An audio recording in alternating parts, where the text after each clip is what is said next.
Well, it's still quite a mystery how they were orchestrated. Obviously, Lebanon and Hezbollah have pointed the finger at Israel for carrying out these attacks, coordinated explosions, as you say, across 2 days. Also, US officials have said it has the hallmarks of Israel. Israel has not commented, obviously, on those claims. But it's a bit of a mystery how this was done and where it came from. We do know that it potentially the pages originated with a company possibly in Asia, possibly in Europe. The Walkie-Talkies possibly also a company in Asia, but they say they stopped manufacturing these Walkie-Talkies a decade ago. So where they've been since then, how they may have been tampered with at some point in recent times, or it's very, very unclear how this was done, but very curious, obviously, given the creative nature of this attack. It's caused widespread injuries amongst the people who are carrying these devices, some fatalities,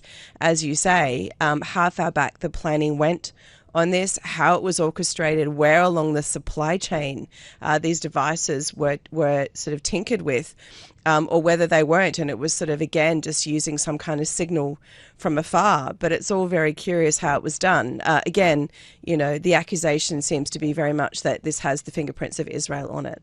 Yeah, Israel's not said anything, has not taken responsibility. The Defence Minister, Yoav Gallant, has declared what he's called a new phase in the war. What does that mean?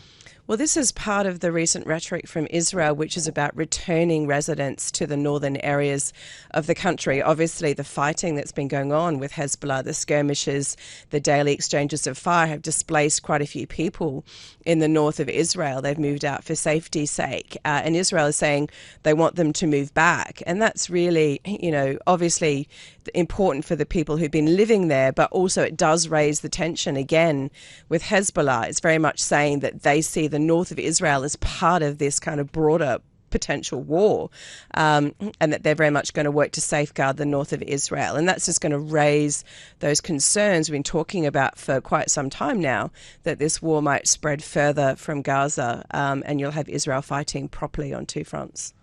Ros, Anthony Blinken has been in the region talking about this. We heard from him earlier. Today he's meeting Emmanuel Macron in Paris. What influence do these international players have, and what happens next?